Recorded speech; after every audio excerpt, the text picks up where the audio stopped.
51 वर्ष में लगे ब्रह्मा जी। और प्रथम दिन है, आज ही हैप्पी बर्थडे है उनका, अभी हैप्पी बर्थडे चल रहा, 50 वर्ष पूरे हुए, प्रथम दिवस है। और उसमें कौन सा याम, पूरा मुहूर्त आप लोग संकल्प में करते हैं। अगर हम फिर हटेंगे तो सिद्धांत ज्योतिष की तरफ आ जाएंगे। हम चाहते हैं कि कथा को थोड़ा आगे बढ़ाएं। बोलिए शंकर भगवान। तो षटकुलीन मुनियों में विवाद हो गया, बड़ा कौन है?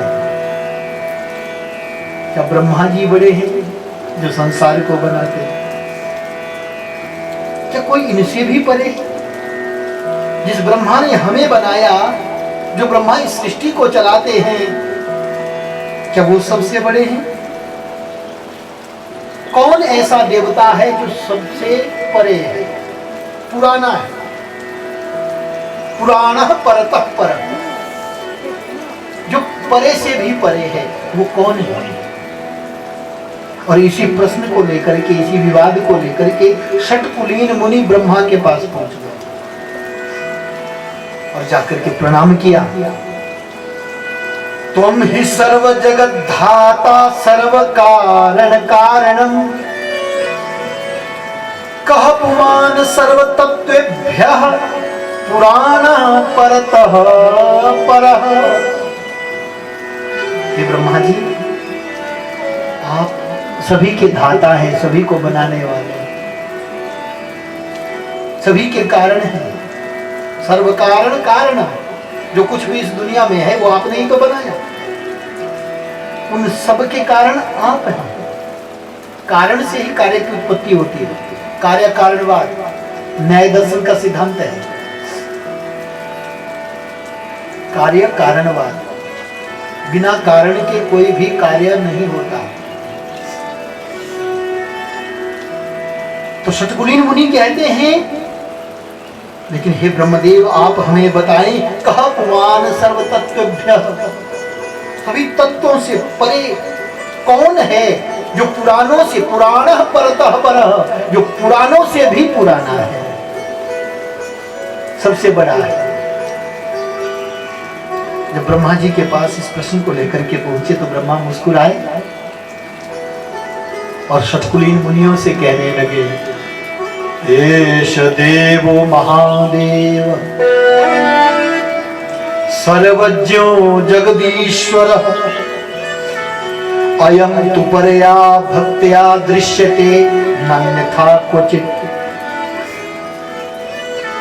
एष देवो महादेव, ये जो देव है, देवों के भी देव कौन है? महादेव।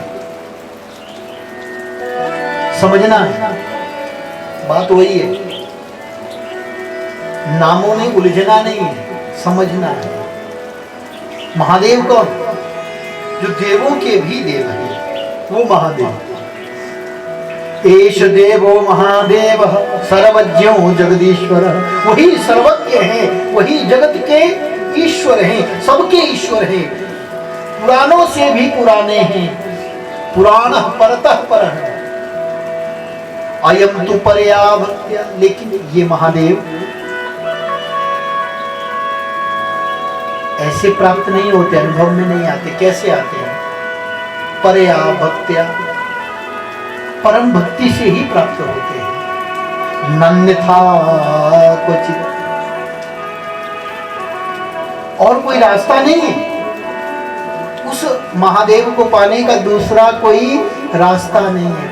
पराभक्ति से ही उनको पाया जा सकता है। नहीं तो उलझे रहते बड़े बड़े विद्वान, तो पुराण खोल खोल करके, शास्त्र रट के, कभी सत्कार्यवाद में, कभी कार्य कारणवाद में, कभी शून्यवाद में, किसी अद्वैतावाद में, अद्वैतवाद में, एकावाद में, अनेकावाद में फंसे रहते, वादों में उलझे रहते हैं। पंडितवाद वदन्ते झूठा।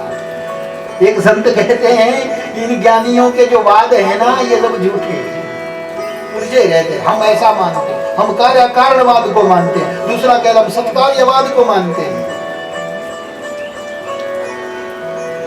हम वेदांती हैं, हम अद्वैत वेदांती हैं, हम विशिष्टाद्वैत वेदांती। पता नहीं किन किन वादों में फंसे रहते, जिसको जितनी बुद्धि होती है उतनी लगाता है। लेकिन वादों में फंसने से परमात्मा प्राप्त नहीं होंगे। कैसे होंगे? अयम तु परया भक्त्या दृश्यते, ये तो परम भक्ति से ही दिखाई देंगे, समझ में आएंगे। अन्यथा क्वचित, कोई दूसरा रास्ता नहीं है।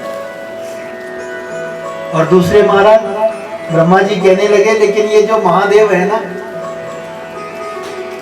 ऐसे महादेव हैं कि सबको प्राप्त है, लेकिन ये जीव संसार को छोड़ना ही नहीं चाहते, संसार से ही प्रेम करते हैं, उनसे प्रेम नहीं करते।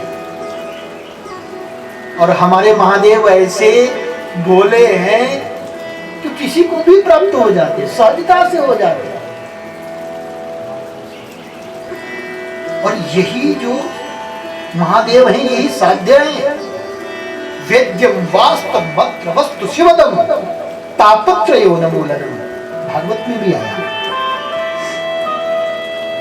जानना क्या है, वास्तविकता क्या है, वास्तविकता क्या है? वेद्यम वास्तवम, वास्तविकता को जानना है। वास्तविकता मतलब सत्यता को जानना, सत्य को जानना। झूठ तो हम उलझे नहीं झूठ में। झूठ का घर है, कब इससे बाहर निकाल दिया जाए। झूठे नोट हैं, कब मोदी बोल दे ये भी बंद। फिर कहां डालोगे, क्या करोगे? कागज हो गए, ये झूठी संपत्ति है।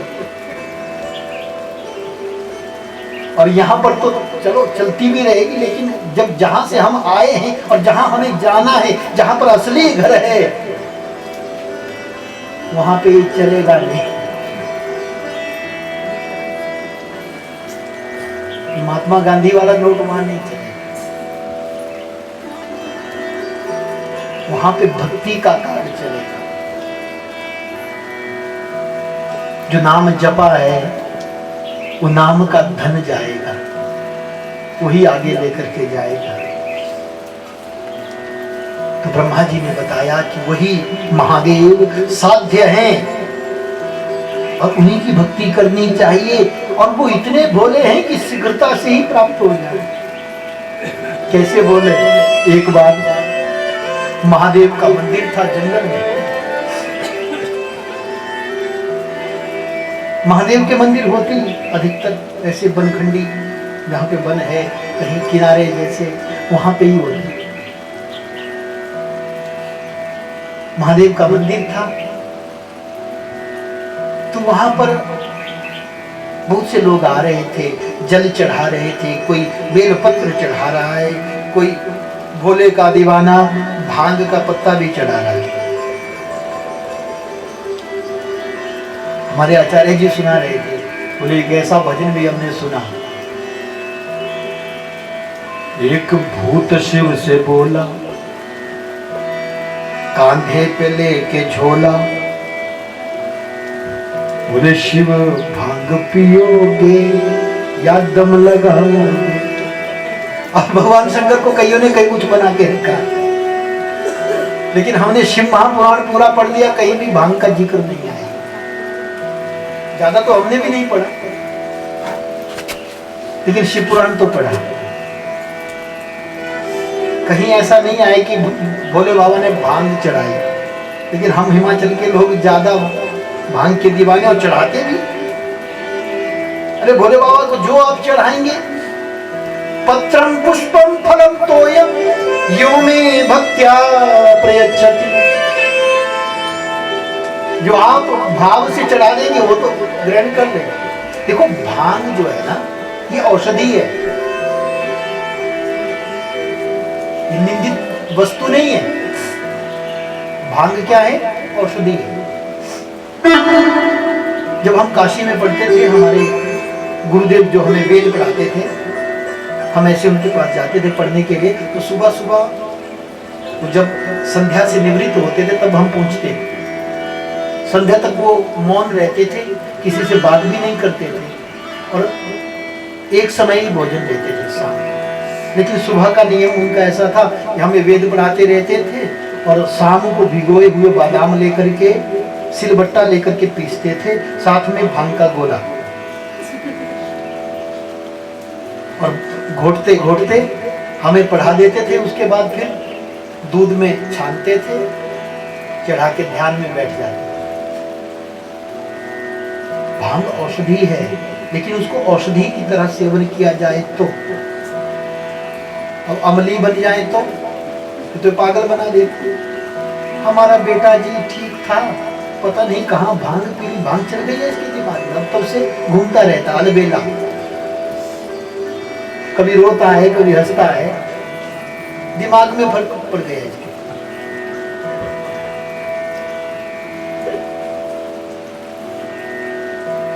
भांग औषधि है, लेकिन उस औषधि का कैसे सेवन करना, एक ध्यान बना देती है। भांग किसके लिए?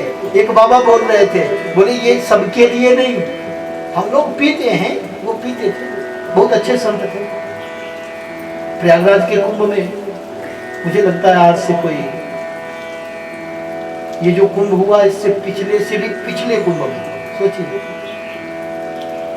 हमारा विद्यार्थी जीवन था उस समय, तो वो बाबा जी वहां पे मिले, तो पी रहे थे, तो उन्होंने कहा, बोले ये भांग सबके लिए है, जो हम करते हैं वो सबके लिए अच्छा नहीं है, हमारे लिए अच्छा है। हमें पता है हमें कितना लेना है, कैसे लेना है। वैसे होता क्या है, अरे कुछ नहीं, धातु सूखे अंदर का और मुंह बन जाए बंदर का। बोलिए शंकर भगवान की। धातु सूखे अंदर का और मुंह बन जाए, सबके लिए उचित नहीं है। और कितनी मात्रा में, कब किसको ग्रहण करनी चाहिए। देखो अफीम भी दवाई है, कई अफीम का भी अमल करते हैं। और सोचिए कि दवाई तो पैरासिटामोल भी है, आपको बुखार भी नहीं है, ले आओ और एक पत्ता पूरा खा लो, क्या होगा, है तो दवाई। लेकिन कब खानी है, कैसे खानी है, कितनी मात्रा में खानी है, ये ज्ञान तो होना चाहिए। भांग औषधि है, लेकिन इसको कैसे सेवन करना है कि वही जान सकता है जिसको इसकी आवश्यकता है। पूज्य गुरुदेव तो वो गोला लेकर के ध्यान में बैठे, शाम तक बैठे, एक आसन से उनका मन लगा हुआ, उनको कुछ और करना भी नहीं। उन्होंने अपना जीवन लगा दिया था कि हम ज्ञान बांटेंगे, ज्ञान का दान देंगे, और एक समय भोजन लेना है, कहीं नहीं जाना है, मन को स्थिर करने के लिए देते। बोलिए शंकर भगवान की। उस शिव मंदिर में ऐसे कई प्रकार के भक्त आ रहे थे, कोई भांग का गोला चढ़ा रहा था, कोई बत्ती बना के भी चढ़ा रहा। अब चोर उस मंदिर में पहुंचा, सोचने लगा चोरी करनी है, क्या चुराएं। जल चढ़ाते हैं वो भी चला जाता है, दूध चढ़ाया वो भी चला गया, बेल पत्र, भांग पत्र, धतूरे के पत्र ऐसे यहाँ पर बिखरे पड़े हैं। धतूरे का फल है, बेल फल है, क्या चुराए। थोड़ी देर बाद जब लोगों का आना कम हुआ मंदिर में, तो अंदर प्रवेश किया, खोजने लगा क्या चुराऊं, कुछ नहीं। महादेव भी पत्थर के हैं, लेकिन देखा ऊपर घंटी लटक रही है। बोले हाँ ये ठीक है, घंटी चुरा के भागेंगे, इसको कहीं बेच देंगे, कुछ पैसा मिल जाएगा, ये है। अब भोले बाबा तो अपने, महादेव तो अपने ध्यान में रहते, जो चढ़ा रहा है उसको स्वीकार कर रहे हैं, कोई बात नहीं। और भगवान शंकर को सबसे प्रिय है जलधारा, जलधारा शिव प्रिया। जल चढ़ा दिया तो भगवान शंकर जल्दी प्रसन्न हो, जल की धारा लगा के रखो, एक धारा। और अगर रुद्री के मंत्रों के द्वारा, वैदिक मंत्रों के द्वारा अगर वो जलधारा लगा दी जाए, अवच्छिन्न जलधारा, तब तो सभी ग्रहों की शांति हो जाती है, सभी मनोकामनाएं पूर्ण हो जाती है। हमने अनुभव किया जीवन में, जिसका काम कैसे भी नहीं बनता, रुद्राभिषेक, बड़े बड़े काम सिद्ध हो जाते हैं। हमारे आदरणीय ब्रह्मचारी जी महाराज यजमानों से प्रतिदिन रुद्राभिषेक करा रहे हैं, और शिव महापुराण में तो होना ही चाहिए। तो वहां पे कोई कुछ ना कुछ चढ़ा रहा था, अब वो भी आया तो देखने लगा कि घंटी है, लेकिन घंटी तक पहुंच नहीं पाया, ठीक शिवलिंग के ऊपर, स्टूल भी नहीं था कि वो रख ले फिर ऊपर पहुंच जाए। अब जल्दी से क्या किया कि बस भोलेनाथ आप ही जाने, प्रणाम किया, भोलेनाथ को चढ़ गए शिवलिंग के ऊपर। और भोले बाबा रहते समाधि में, जैसे शिवलिंग के ऊपर चढ़े और घंटी को खोलने लगे, और घंटी खुली तो नहीं लेकिन बज गई, जैसे हिली। आगमर्थं तु देवानां गमनार्थं तु रक्षसां। घंटी किस लिए बजाई जाए? देवताओं के आवाहन के लिए, राक्षसों को भगाने के लिए।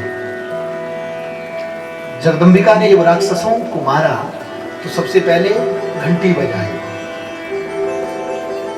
आगमर्थं तु देवानां गमनार्थं तु रक्षसां।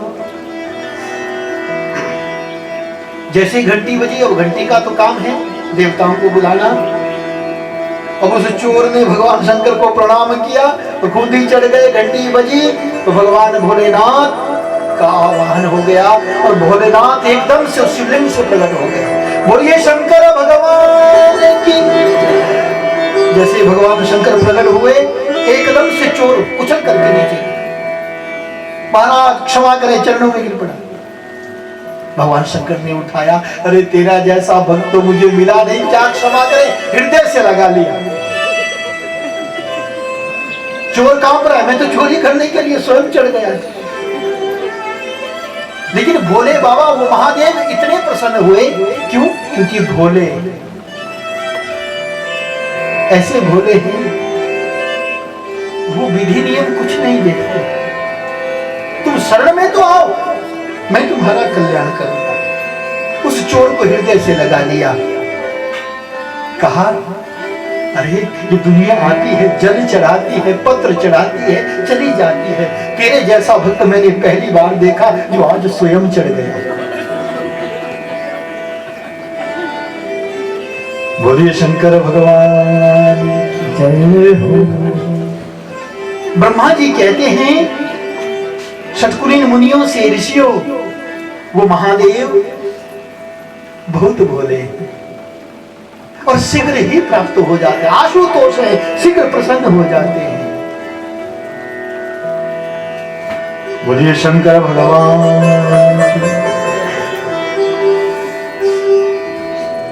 मेरा शंकर भोला भाला है।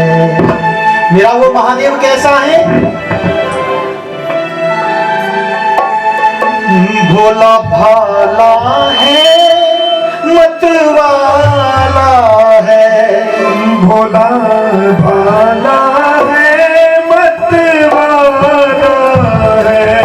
भोला भाला है, बड़ा प्यारा है। भोला भाला है, बड़ा कर भोला भाला है। मेरा शंकर भोला भाला है। मेरा शंकर भोला भाला है। मेरा शंकर भोला भाला है। भोला भाला है, मतवाला है। भोला भाला है, मतवाला है। भोला भाला है, बड़ा प्यारा है। भोला भाला है, बड़ा प्यारा है। भोला भाला है मेरा शंकर भोला भाला है। बड़े भाव से ताली सेवा करते हुए जय हो।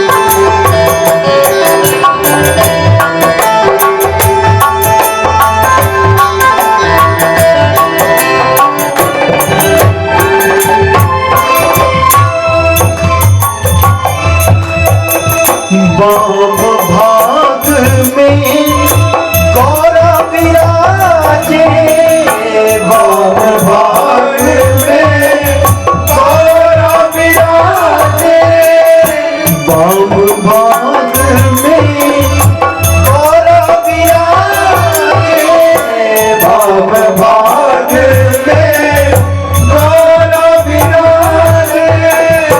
गोदी में गणपति लाला है, गोदी में गणपति लाला है मेरा शंकर भोला भाला है मेरा शंकर भोला भाला है मेरा शंकर भोला भाला है मेरा शंकर भोला भाला है।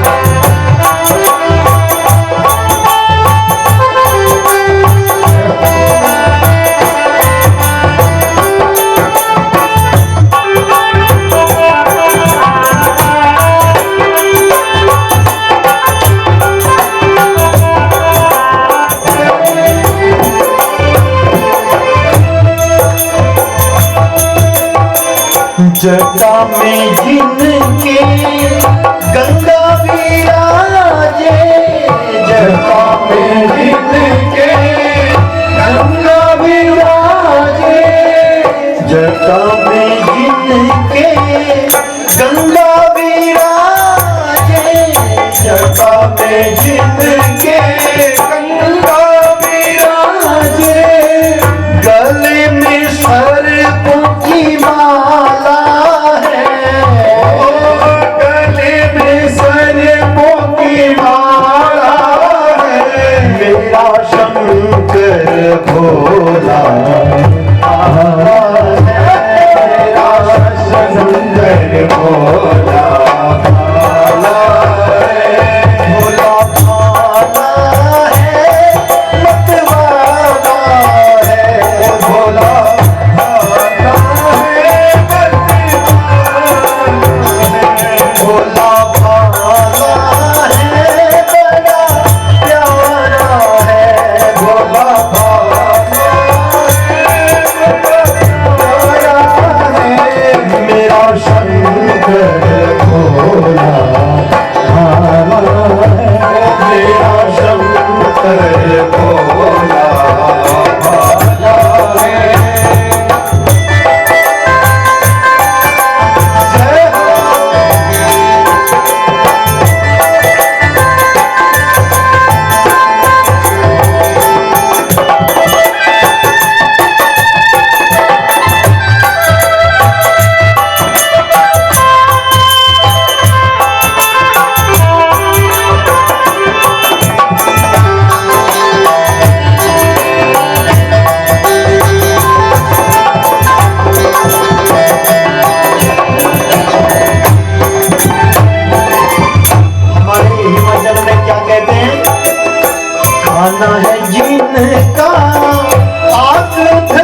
भोला भाला है मेरा शंकर भोला भाला है मेरा शंकर भोला भाला है मेरा शंकर भोला भाला है भोला भाला है बड़ा प्यारा है भोला भाला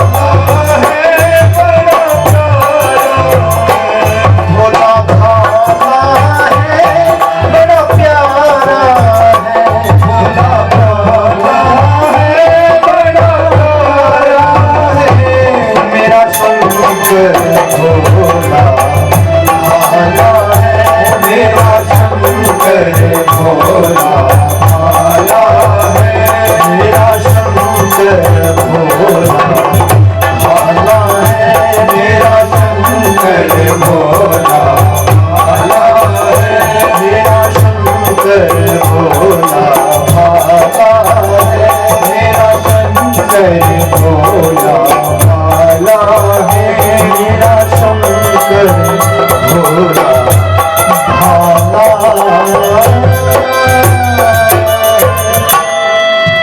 बोलिए शंकर भगवान की जय हो। नमः पार्वती पतय हर हर हर हर महादेव।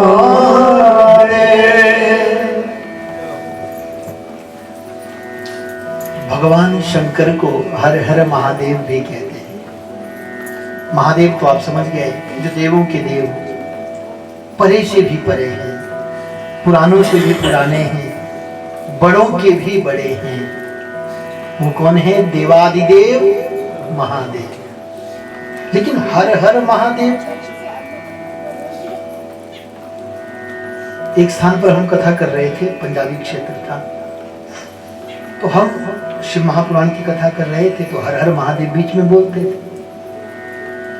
तो एक यजमान आए, श्रोता आए, कहने लगे महाराज कथा का तो बड़ा आनंद आया, लेकिन एक बात समझ में नहीं आई। आप बीच बीच में वो हर हर महादेव बोलते हैं, पता ही नहीं चलता क्या कह रहे, ये है क्या? तो हर हर महादेव, हर मतलब हर लो,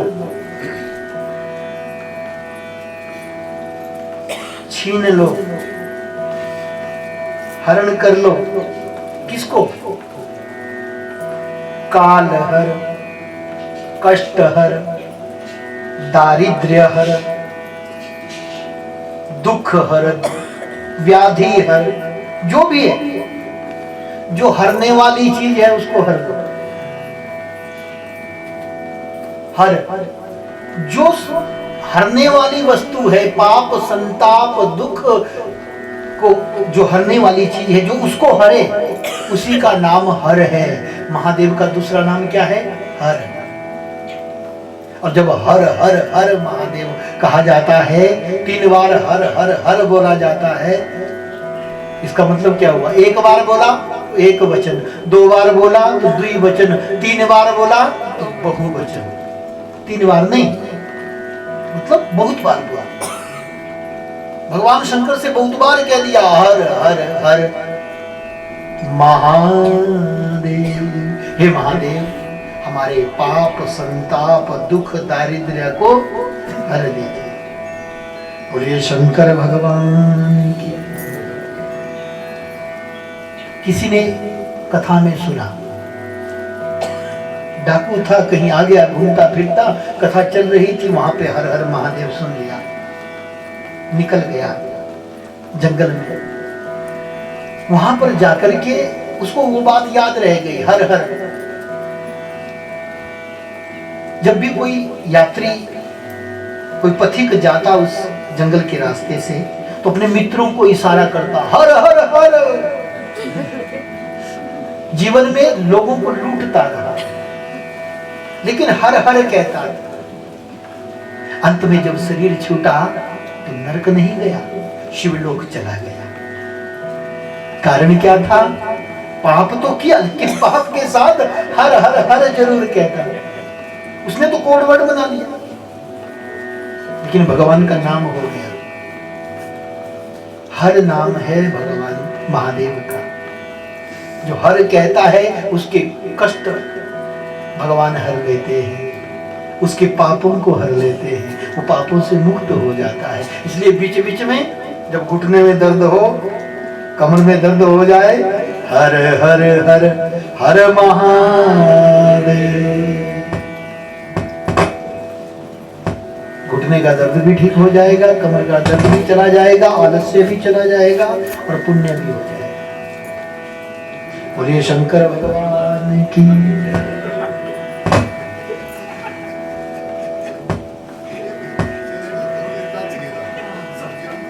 सूत जी महाराज सौनकादि ऋषियों से कहते हैं, ऋषियों, शतकुलीन मुनियों ने जब ब्रह्मा से पूछा तो ब्रह्मा जी ने भी महादेव का नाम लिया और महादेव जी को ही साध्य बताया। यही सब करने वाले हैं, यही परे से परे हैं, इसलिए देवों के देव हैं, इसलिए इनको महादेव कहते हैं। सूत जी कहते हैं, ऋषियों, एक बार मेरे गुरु, सूत जी के गुरु हैं वेद व्यास जी, पुरा मम गुरुर्व्यास पराशर मुने सुतः तपश्चचार संभ्रांत सरस्वत्यास्तटे सुहे। एक बार मेरे गुरुदेव भी भ्रांत हो गए, तपस्या कर रहे थे, सिद्धि नहीं मिल रही थी। सोचने लगे इतने दिनों से मैं तपस्या कर रहा हूं, मुझे सिद्धि नहीं मिल रही, ऐसा ना हो मैं कहीं गलत देवता की उपासना कर रहा हूं। तो किस देवता की उपासना मुझे करनी चाहिए? कौन ऐसा देवता जो शीघ्र प्रसन्न हो जाए, जो सबसे परे है, ऐसा कौन देव है? सूत जी कहते मेरे गुरु जी भी घबराए, संभ्रांत हो गए और सरस्वती नदी के किनारे बैठकर के चिंतन करने लगे। जब मेरे गुरुदेव चिंतन कर रहे थे तो उतने में सनत कुमार जी वहां पर घूमते हुए आए तो देखा वेदव्यास जी चिंतित बैठे हैं। वेदव्यास जी से पूछा, महाराज आप जैसा संत, आप जैसा परम ज्ञानी आज स्वयं व्यतीत होकर के बैठा, आपकी चिंता का कारण क्या है? आप हमें अपनी चिंता का कारण बताइए। वेदव्यास जी ने कहा सनत कुमार जी से, महाराज मैंने वेदों पुराणों की रचना की, आज मैं स्वयं इस चिंतन में हूं कि सबसे परे कौन है, शीघ्र फल देने वाला कौन देवता है, कौन सा ऐसा साधन है जिस साधन से जीव शीघ्र ही पापों से मुक्त होकर के मोक्ष को प्राप्त करे। कौन ऐसा देव है जो ध्यातव्य है, जो परम पूजनीय है? तो सूत जी कहते हैं सनत कुमार जी ने जो मेरे गुरु को बताया वही मैं आपको बताता हूं। सनत कुमार ने कहा कि मैंने भी मद्राचल पर्वत पर जब मैं भी भ्रांत हुआ तो मैंने भी नंदी जी महाराज से ये प्रश्न किया था और नंदी जी महाराज ने जो मुझे बताया मैं आपको बताता। श्रवणं कीर्तनं शंभोर मननं च महत्तरम् त्रयं साधनमुक्तं च विद्यते वेद सम्मतम्। तीन साधन है भगवान को प्राप्त करने के लिए। उस देवादिदेव महादेव को कैसे प्राप्त किया जाए? अयम तो परया भक्त्या दृश्यते नान्यथा क्वचित्। तो कहा ये परम भक्ति से प्राप्त होती, लेकिन वो परम भक्ति कैसे की जाए? तो कहा तीन प्रकार से बताया, उपाय बताए, श्रवणम कीर्तनम संभोर मननम च महत्तरम। पहला है श्रवण, श्रवण करो भगवान की कथाओं का, भगवान के नाम का। कीर्तनम, नाम संकीर्तनम यस्य सर्व पाप प्रणाशनम। कीर्तन करो। श्रवण करना भी आसान नहीं है।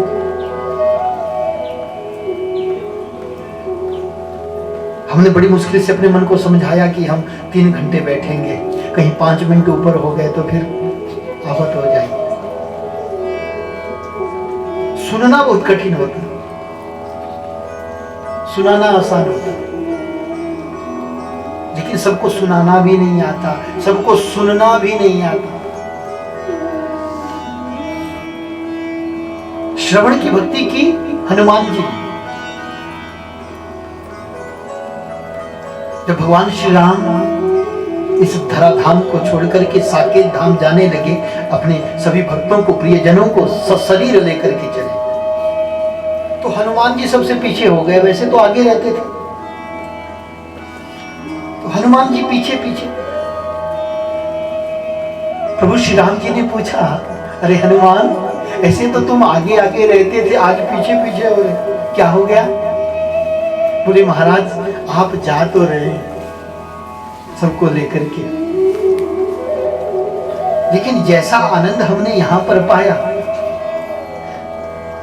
आपकी कथाओं को सुनकर के, वैसा आनंद वहां भी आएगा। मेरा मन घबरा रहा है, मुझे लगता है वहां पे कथा नहीं होगी। भगवान श्री राम ने कहा, वहां पर तो, जहां पर मैं स्वयं हूं, कथा तो मुझे पाने के लिए है, जहां पर मैं स्वयं हूं वहां पर मेरी कथा कैसे हो? तो हनुमान जी ने कहा, महाराज क्षमा करें, हम आपकी कथा के बिना नहीं रह सकते, हम नहीं आए, आपके साथ जाएंगे, हम वहीं पर रहेंगे जहां पर आपकी कथा हो। श्रवण, भगवान श्री राम जी ने आशीर्वाद दिया हनुमान को, हनुमान वहां कथा श्रवण करोगे। श्रवण भी तारने वाला है, लेकिन सबको नहीं आता। तो सोचते हैं 12 बजे से कथा होगी, अभी पंडित जी बैठे नहीं, आवाज नहीं पहुंच रही है, चलेंगे थोड़ा पहले आरती उरती हो जाए, फिर हमसे बैठा भी नहीं जाता। 3 बजे तक कथा है, 2 बजे चलेंगे। कहीं को निमंत्रण पत्र दिया गया है, आना भी है, बैठ भी नहीं सकते, सुन भी नहीं सकते, तो चलो हाजिरी तो लगानी है। आधा 1 घंटा पहले पहुंचेंगे, फिर चाय पानी करेंगे, तब तक कथा भी खत्म हो जाएगी, फिर मिल भी लेंगे। सुनेंगे नहीं, सुन ही नहीं सकते। श्रवण भी कठिन है, कीर्तन, कीर्तन और भी कठिन है। कीर्तन सभी करते हैं, हम सुनते हैं, यहाँ पे माताएं बहनें बहुत सुंदर गाती हैं, बहुत अच्छा गाती हैं, सुनते रहते हैं, बहुत रस में डूब करके गाते हैं। लेकिन कीर्तन किसको कहते हैं? ये नहीं कि माँ मुरादे पूरी कर दे, हलवा बांटूंगी, माँ मुरादे पूरी कर दे, ये कौन सा कॉन्ट्रैक्ट साइन कर रहे हो? माँ मुरादे पूरी कर दे, हलवा बांटूंगी, मुरादे पूरी कर दो, हलवा तब बांटूंगी, अगर मुरादे पूरी नहीं हुई तो चीनी भी नहीं बांटूंगी। ये कोई भजन है, कीर्तन है? इसको कीर्तन कहते हैं। नाम गाना ही कीर्तन है, नाम कोई गाता नहीं, पता नहीं क्या क्या गाता। भगवान का नाम उस आपके भजन में कहीं आया? कोई राम जी का भजन भी गा रहा है, राम का नाम लेकर जो मर जाएंगे वो अमर नाम दुनिया में कर जाएंगे, ये ना पूछो के मर कर किधर जाएंगे, वो जिधर भेज देंगे धर्मपुर जाएंगे। ये भाई इतनी बातें बोल दी, नाम तो एक बार। ये कोई भजन है तुम्हारा?